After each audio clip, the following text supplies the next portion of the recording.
Hello नमस्कार दोस्तों, मैं अभिषेक कुमार आज आप लोगों को राज्य के नीति निर्देशक तत्व के बारे में पुनः चर्चा करेंगे। जैसा कि पार्ट 1 मैं अगले वीडियो में आप लोगों को बता चुका हूं, आज हम लोग देखेंगे पार्ट 2। पार्ट 1 आप देखेंगे तो अच्छे से समझ में आएगा यह वीडियो। थोड़ा सा पीछे चलते हैं, देखते हैं यह जो राज्य के नीति निर्देशक तत्व है यह आयरलैंड के संविधान से लेकर करके भारतीय संविधान के भाग 4 में वर्णित है। आयरलैंड के संविधान से यह हमारा राज्य के नीति निर्देशक तत्व लिया गया है और इसे डीपीएसपी भी कहते हैं। क्यों कहते हैं, इसका फुल फॉर्म क्या है, अगले वीडियो में हम बताए हैं, तो उस पर विशेष चर्चा नहीं करेंगे। यह हमारे संविधान के भाग 4 में वर्णित है। अनुच्छेद 36 से लेकर के 51 तक वर्णित है। जैसा कि पिछले वीडियो में हम आप लोगों को अनुच्छेद 36, 37, 38, 39 इसके बारे में चर्चा कर चुके हैं। आज इस वीडियो में हम उसके आगे से देखेंगे, अनुच्छेद 40 से इस पर चर्चा करेंगे। 40 में क्या है, टू द पॉइंट हम लोग इसे कवर करने का प्रयास करेंगे। क्योंकि परीक्षा की दृष्टि से जो चीजें, जो तथ्य आवश्यक होंगे उसी के बारे में चर्चा की जाएगी। विशेष फालतू की बातें इधर उधर करने से कोई मतलब नहीं निकलेगा। और इस वीडियो को याद करने के लिए, इस तथ्यों को याद करने के लिए आप की पॉइंट को ध्यान में रखेंगे, केवल कीवर्ड को ध्यान में रखेंगे, आपको वीडियो में जो चीजें पढ़ाई गई है सारी चीजें याद हो जाएंगी। तो आइए देखते हैं हम लोग। जो अनुच्छेद 40 है, अनुच्छेद 40 यह कहता है कि राज्य क्या करेगा, ग्राम पंचायतों का गठन करेगा। यहाँ राज्य से तात्पर्य क्या है, राज्य से तात्पर्य है सरकार। किससे? सरकार। यानी सरकार क्या करेगा, ग्राम पंचायतों का गठन करेगा। ये जो हमारे गांव में ग्राम पंचायतों का गठन होता है, यह राज्य के नीति निर्देशक तत्व अनुच्छेद 40 के अंतर्गत किया जाता है। तो अनुच्छेद 40 कहता है कि ग्राम पंचायतों का गठन होना चाहिए। अच्छा, जैसा कि ये बताया गया पहले कि यह जो राज्य के नीति निर्देशक तत्व है यह बाध्यकारी नहीं है, यह इसे आप चुनौती नहीं दे सकते न्यायालय में। यह सरकार के मंशा के ऊपर है कि वह इसे लागू करे या न करे। वीडियो में आगे बताएंगे कि राज्य के नीति निर्देशक तत्व बड़ा है कि मौलिक अधिकार बड़ा है, और इस दोनों तथ्यों पर क्यों विवाद छिड़ता है, क्यों जंग हो जाती है कोर्ट के बीच में और कार्यपालिका के बीच में। वीडियो के अंत में इस पर चर्चा करेंगे। आइए देखते हैं 40 में क्या है कि ग्राम पंचायतों का गठन करेगा कौन, राज्य सरकार या राज्य। 41 में कहता है कि राज्य को या सरकार को क्या करना होगा, प्रत्येक नागरिक को उचित कार्य अथवा काम की व्यवस्था करें, उसके शिक्षा की व्यवस्था करें, लोक सहायता की व्यवस्था करें। अच्छा, राज्य का यह, राज्य की नीतियों में यह होना चाहिए कि सरकार क्या करे, व्यक्ति को काम प्रोवाइड करे। काम से तात्पर्य क्या है, वर्क, वर्क प्रोवाइड करे, शिक्षा प्रोवाइड करे, और लोक सहायता, लोक सहायता से मतलब है कि बीमार व्यक्तियों को, जो बीमार व्यक्ति हैं, बीमार व्यक्तियों को सुविधा मुफ्त दवा प्रोवाइड कराई जाए, और बेरोजगारों को रोजगार प्रदान किया जाए। दिव्यांग, जो मोदी जी इन लोगों को क्या नाम दे दिए, दिव्यांग। वैसे पहले क्या था, विकलांग, अब उन्हें दिव्यांग कहा जाने लगा। दिव्यांग, बुजुर्गों को, इन सबको, बीमार, बेरोजगार, दिव्यांग और बुजुर्गों को विशेष सहायता प्रदान करना ही लोक सहायता कहलाता है या लोक सहायता के अंतर्गत आता है। तो 41 के अंतर्गत क्या है, अनुच्छेद 41 के अंतर्गत है कि प्रत्येक व्यक्ति को काम, शिक्षा, लोक सहायता। अब केवल इसमें ये पूरा याद करने की जरूरत नहीं, केवल ये 3 कीवर्ड, काम, शिक्षा, लोक सहायता। क्योंकि काम से तात्पर्य है प्रत्येक नागरिक को सरकार क्या करे, रोजगार दे, शिक्षा प्रदान करे, लोक सहायता के अंतर्गत ये चीजें आ जाए। अब उसमें आप ढेर सारी चीजें इंक्लूड कर सकते हैं। उसके बाद है अनुच्छेद 42। अनुच्छेद 42 ये कहता है कि राज्य क्या करेगा, जो जिस व्यक्ति को काम प्रोवाइड किया, जिस व्यक्ति को रोजगार प्रोवाइड किया, अब वह रोजगार उसके मानवोचित दशा के अनुसार होना चाहिए। ये नहीं कि वो बीमार बुजुर्ग व्यक्ति है उसे हार्ड वर्क दे दे, तो उसके अनुसार उसे काम की दशा प्रोवाइड करनी चाहिए कि मानवोचित दशा होना चाहिए। यानी व्यक्ति जो काम कर रहा है उसके अनुरूप वह दशा है कि नहीं है, तो यह होना चाहिए। दूसरी चीज प्रसूति सहायता। जैसा कि हम लोग जानते हैं कि माताएं और बहनें हमारी जो हैं गर्भावस्था या जब गर्भ के दौरान उन्हें हमारे सरकार के द्वारा ढेर सारी लाभ प्रदान किए जाते हैं। तो वही कहने का मतलब कि हमारा जो अनुच्छेद 42 है वही इसके बारे में वर्णन करता है और बताता है कि प्रत्येक गर्भवती महिला को विशेष प्रकार की सुविधाएं प्रदान की जाए। जैसा कि इस समय क्या हो रहा है, प्रत्येक गर्भवती महिलाओं को सहायता दी जाती है। डिलीवरी के बाद 2000 5000 जैसा होता है वो प्रावधान किया गया उनके भरण पोषण के लिए, उनके स्वास्थ्य के लिए। तो ये प्रसूति सहायता भी प्रदान करे, ये 42 में है। अब 43 क्या कहता अनुच्छेद 43 कहता है कि जीवन निर्वाह योग्य वेतन। अच्छा, सरकार 41 में काम शिक्षा रोजगार दिया, फिर 41 में क्या किया, उसके अनुरूप होना चाहिए, मानवोचित दशा होनी चाहिए कि वो काम कर सके कि नहीं। अब 43 कहता है कि जीवन निर्वाह योग्य वेतन भी होना चाहिए। अच्छा, इसे एक साथ याद कर लो, 41 42 43 इसे एक साथ, यानी 41 कहता है कि पहले काम की व्यवस्था करे सरकार, फिर जो काम दे वो मानवोचित दशा दे, यानी काम करने के लिए वो उचित दशा प्रदान करे। अच्छा, यदि उचित दशा दे दिया तो जो वेतन दे वह जीवन निर्वाह योग्य वेतन भी होना चाहिए। तो ये तीनों अनुच्छेद को एक साथ आप याद कर सकते हैं। 40 में ग्राम पंचायतों का गठन, 41 42 43 को एक साथ याद कर सकते हैं। अब हम देखते हैं 44 क्या कहता है। 44 जो कि बड़ा ही इस समय चर्चित विषय है दक्षिण भारत में, केरला स्टोरी जो फिल्म चल रही है, ये सब विवादित चीजें हैं। हालांकि क्लास में इन सबका जिक्र नहीं करना चाहिए, यदि निष्पक्ष भाव से जिक्र करें तो इसके लिए मैं केरला स्टोरी पर एक वीडियो लाऊंगा 5-7 मिनट की, उसे आप लोग देखिएगा। तो 44 कहता है कॉमन सिविल कोड, समान नागरिक संहिता से तात्पर्य है, कॉमन सिविल कोड से तात्पर्य है कि जब एक देश है तो एक कानून होना चाहिए। सवाल ये उठता है कि भारत में क्या एक देश एक कानून लागू है? जवाब यह रहेगा लगभग 98% देखा जाए तो कॉमन सिविल कोड लागू है, बट 2% में कॉमन सिविल कोड लागू नहीं है। जैसा कि इस्लाम या विशेष धर्मों में देखते हैं, वहां पर क्या होता है, उनके कुछ अलग रूल्स होते हैं, उनके कुछ जैसे गोद लेना, विवाह करना, ये सारी चीजें उनके अलग नियम कानून के तहत चलते हैं। तलाक देना लेना ये सब कॉमन सिविल कोड के अंतर्गत नहीं आते हैं। इसी में जब जाएंगे तो आगे देखेंगे शाह बानो, सायरा बानो केस ये सब चला है, जो कि बड़े विवादित हुए हैं। इस पर न्यायपालिका हमारी कई संशोधन भी किए। तो कॉमन सिविल कोड इससे रिलेटेड है। सायरा बानो, शाह बानो का जो केस है आप देखेंगे तो इसी कॉमन सिविल कोड से रिलेटेड है।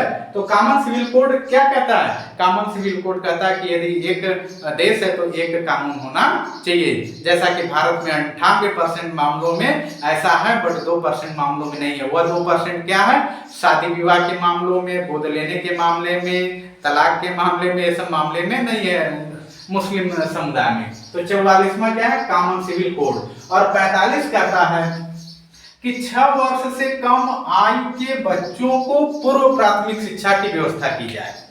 हमारा जो राज्य के नीति निर्देशक तत्व के 45वें अनुच्छेद ये कहता है, वहां 21 अनुच्छेद 21 जो मौलिक अधिकार में आता है, 21A में कहा गया था कि 6 से 14 वर्ष के प्रत्येक बच्चों को अनिवार्य शिक्षा प्रदान किया जाए, मुफ्त शिक्षा प्रदान किया जाए।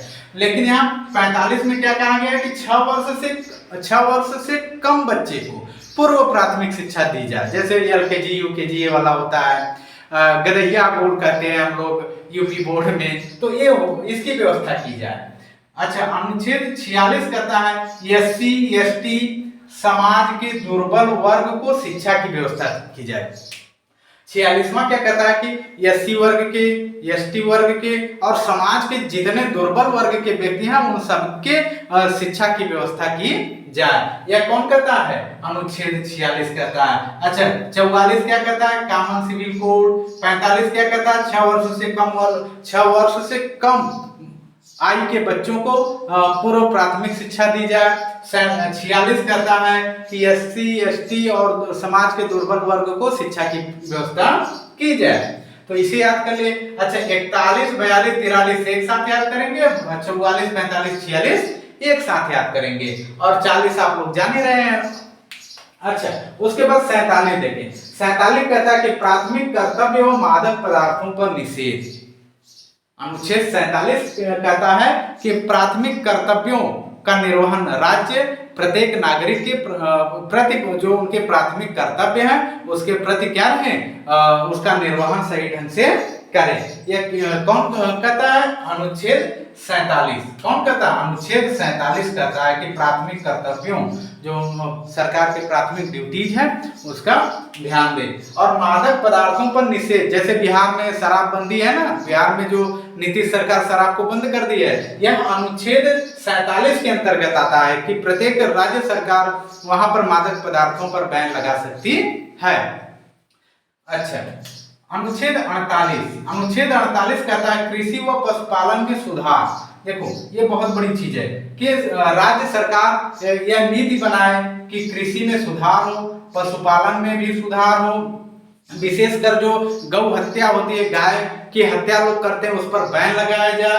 और बीफ, गाय के मांस को जो खाते हैं उसे बीफ कहा जाता है ना, गाय का मांस बीफ कहलाता है, तो बीफ वाला भी मुद्दा आता है, तो बीफ को भी रोका जाना चाहिए। गाय को के मांस को जो लोग खाते हैं उस पर भी निषेध लगना चाहिए, गाय की हत्या नहीं करना चाहिए। ये सारी चीजें हमारे संविधान के भाग 4 के जो राज्य के नीति निर्देशक तत्व है उसमें वर्णित है। कृषि पशुपालन ये सारी चीजें हो गई। अच्छा, अब देखो 48 ए आ गया, तो यानी ये संविधान संशोधन के द्वारा जुड़ा है। 48 ये कहता है कि पर्यावरण का संरक्षण भी हमें करना चाहिए। यदि हम अपने पर्यावरण को नहीं बचाएंगे तो जीवन बच पाना बड़ा मुश्किल हो जाएगा। इसलिए प्रत्येक नागरिक के साथ साथ सरकार की भी यह जिम्मेदारी है कि वह हमारे पर्यावरण का संरक्षण करे। अच्छा, 47 क्या कहा है? रिवीजन कर ले। 47 कहता है प्राथमिक कर्तव्य मादक पदार्थों पर बैन। 48 कहता है कृषि व पशुपालन में सुधार, गाय की हत्या, बीफ, इस पर रोक। 48 से कहता है पर्यावरण का संरक्षण करना चाहिए। अब 49 जो है 49 को देखें, भारतीय विरासतों का संरक्षण। भारतीय विरासत में क्या आएंगे? जो हमारे हेरिटेज है, मॉन्यूमेंट है, टेम्पल है, मॉस्क्यू है, जो बड़ी बड़ी चीजें हैं, जैसे ताजमहल हो जाए, लाल किला हो जाए, और हमारे जो दक्षिण भारत के ढेर सारे प्राचीन मंदिर हैं, इन सबका भी हमें संरक्षण करना चाहिए। यह हमारे संविधान में वर्णित है कि हमारा जो प्राचीन विरासत है, इन विरासत का हमें संरक्षण करना चाहिए, इसे नुकसान न पहुंचने पाए। यह 49 कहता है, अनुच्छेद 49 में वर्णित है। अब 50 कहता है कि कार्यपालिका व न्यायपालिका को अलग अलग करना, यानी हमारा जो कार्यपालिका है और जो न्यायपालिका है इसे अलग अलग होना चाहिए। जैसा कि हम लोग जानते हैं कि कार्यपालिका न्यायपालिका अलग अलग है ही, लेकिन कुछ मैटर में देखते हैं, पहले देखते थे कि जो कार्यपालिका थी और न्यायपालिका थी वह एक में जुड़ी थी। जैसे डीएम को हम क्या कहते हैं? डिस्ट्रिक्ट मजिस्ट्रेट कहते हैं, मजिस्ट्रेट भी कहते हैं। अब मजिस्ट्रेट क्या होता है? वह न्यायिक शक्तियां भी उसके पास होती हैं, और एज ए डीएम है तो कार्यपालिका का भी अंग है, उधर मजिस्ट्रेट के रूप में वह न्यायिक। तो जब यह क्या है, ये दोनों को अलग अलग करना चाहिए। दोनों न्यायपालिका और कार्यपालिका को क्या करना चाहिए? अलग अलग रहना चाहिए। यह हमारा अनुच्छेद 50 कहता है। अब अनुच्छेद 51 को देखेंगे। अनुच्छेद 51 में 4 बातें वर्णित की गई। अनुच्छेद 51 में कितनी बातें? 4।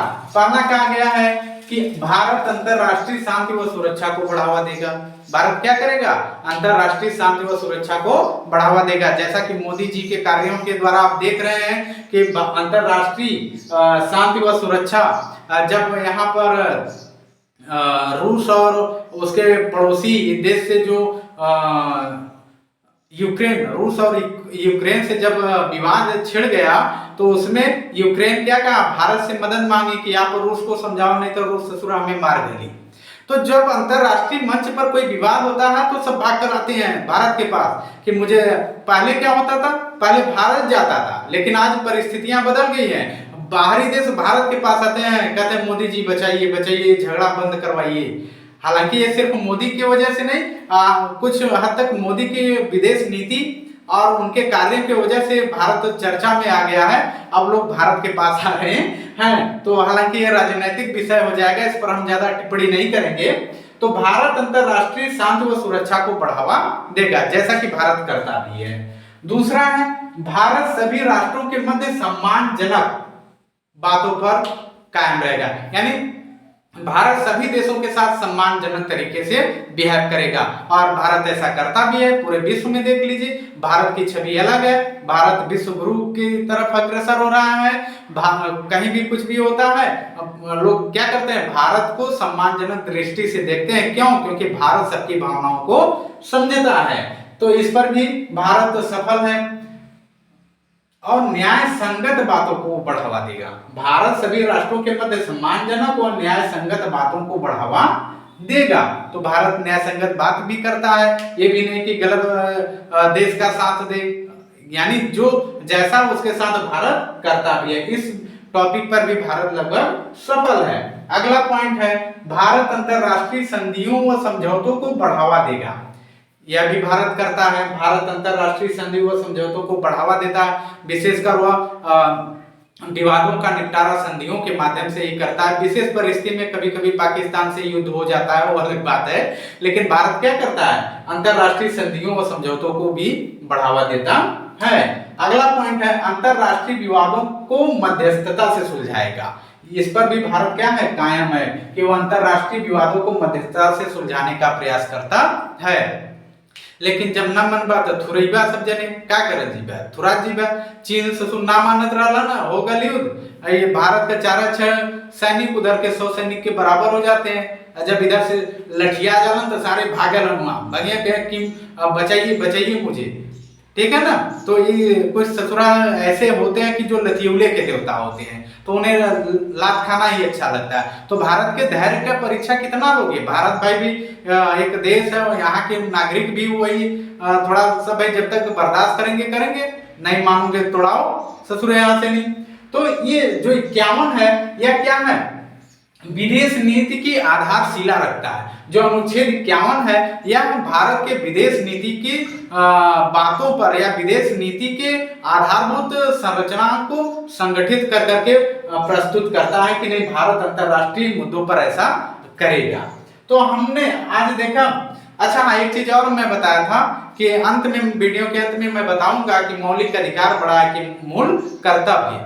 मौलिक अधिकार बड़ा है कि राज्य के नीति निर्देशक तत्व बड़े हैं। तो देखिए, पहले तो कुछ मैटर में सुप्रीम कोर्ट ने कहा कि नहीं, मौलिक अधिकार को बढ़ावा देना चाहिए, मौलिक अधिकार बड़ा है राज्य के नीति निर्देशक तत्व से। लेकिन सरकार क्या करती है, कुछ परिवर्तन करती है। राजीव गांधी के जमाने में कुछ सरकार क्या करती है, परिवर्तन करती है और राज्य के नीति निर्देशक तत्व को और मूल अधिकार को लेकर करके न्यायालय और कार्यपालिका के बीच में जंग होता है। और कुछ मुद्दों में सुप्रीम कोर्ट इसमें हस्तक्षेप करती है, कहती है कि ना तो ये बड़ा है ना तो ये बड़ा है, दोनों एक समान हैं। तो यह जो राज्य के नीति निर्देशक तत्व है, या राज्य के नीति निर्देशक तत्वों को सरकार अपने सुविधाओं के आधार पर, जैसे जैसे सरकार की सुविधाएं बढ़ेंगी, इनकम बढ़ेगा, वैसे वैसे इन 36 से 51 अनुच्छेद के बीच में जो प्रावधान दिए गए हैं, सरकार उसे लागू कर सकती है अपने स्वेच्छा से, 36 से 51 के बीच में। बाकी जो 12 से लेके या 14 से 22 के बीच में मौलिक अधिकार है, उसके लिए सरकार को आप बाध्य कर सकते हैं, चुनौती दे सकते हैं। तो यह हमारा था राज्य के नीति निर्देशक तत्व। आप इसे 1-2 बार देखेंगे वीडियो, आप देखने के बाद आपको ये बड़े आसानी से याद हो जाएगा। और याद करने का तरीका मैं आपको बता दूं, जो मेरा खुद का अनुभव हुआ है कि सिर्फ टेबल बना कर करके की पॉइंट को लिखते जाइए, मनन करते जाइए। एक बार पढ़िए, एक बार वीडियो देखिए, उसके बाद नोट कर लीजिए, नोट करने के बाद उसका मनन करें, दोबारा वीडियो देखेंगे, आपको 110% मैं गारंटी देता हूं कि पूरा आपको एकदम कंठस्थ हो जाएगा। और पूरा एकदम रट्टा मत मारिए, की पॉइंट को याद कीजिए। तो दोस्तों, यदि वीडियो अच्छा लगे तो वीडियो को लाइक करें, सब्सक्राइब करें, दोस्तों के साथ शेयर करना ना भूलें। धन्यवाद।